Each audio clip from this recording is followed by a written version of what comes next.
Hello! In front of me I've got Motorola Moto G100. In this video I'll show you how to use Google Assistant on lock screen. Firstly, go to Google app,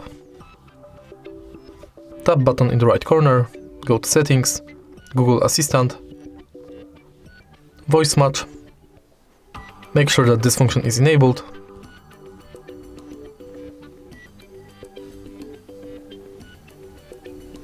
And now enter lock screen.